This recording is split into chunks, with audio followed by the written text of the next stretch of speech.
Testing 1 2. Testing 1 2. Hi, my name is Peter Harmathy, and I'm live streaming in Ottawa at the Canadian Aviation and Space Museum. And I want to talk to you about one of my favorite aircraft, which is the de Havilland Beaver, which is right behind me. The de Havilland Beaver is just testing the sound here. I guess the sound is okay.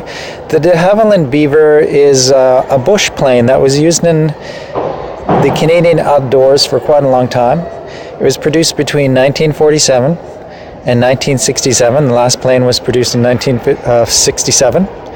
And there are several hundred still in use today. There are about 1,600 produced during those 20 years, from 47 to 67. And this was sort of the first STOL aircraft, STOL, which is called the short takeoff and landing aircraft. It was probably one of the first short takeoff and landing aircraft, meaning that it could take off and land almost anywhere in the bush. It was used to haul cargo, people. It was like an everything aircraft that could be used by pilots to put out fires, to carry hunters, to carry trappers, to carry tourists, to carry travelers and so on up in the north. It was a fantastic all-around airplane.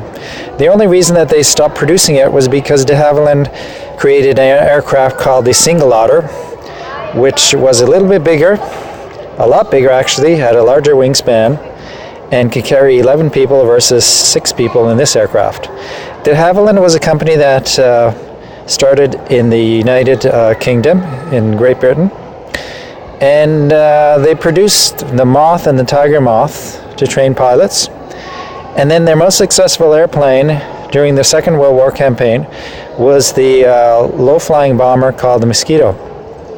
And the Mosquito was known as almost all wooden-created, all wooden-made aircraft, and because they wanted to save on aluminum.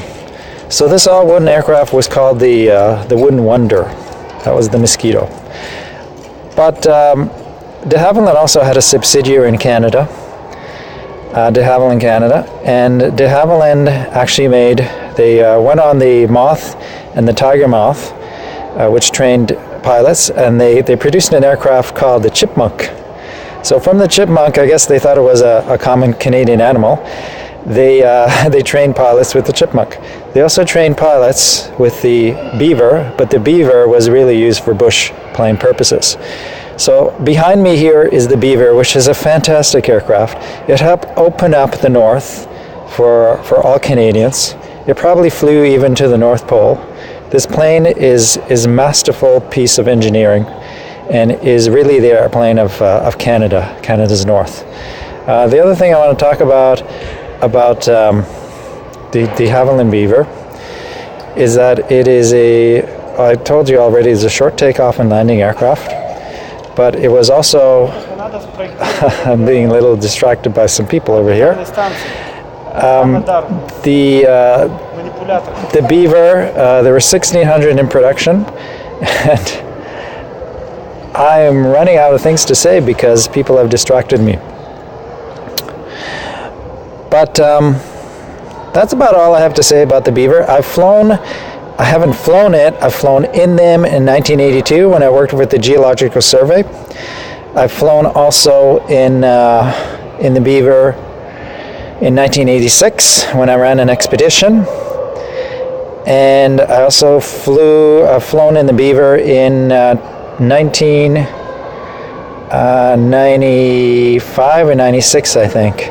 But as you can tell, it's still a very strong aircraft that's still used in the north. I've flown in other things like the Single Otter and the Twin Otter.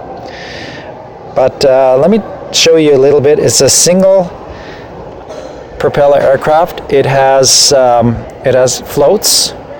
Now, it can also be adapted with wheels, and it could be adapted for skis. I've been in these aircraft when it landed in the snow with skis. I've been in this aircraft when it landed in the water. But again, it was overtaken by the more successful Single Otter, which had like I said, a longer wingspan and a greater cargo, and it also had retractable wheels in the floats. But either way, let's take a look at this Beaver. Here you see a little makeshift dock at the museum. You see the Beaver here with the floats, and if I move around, you see the Beaver with a canoe strapped onto it.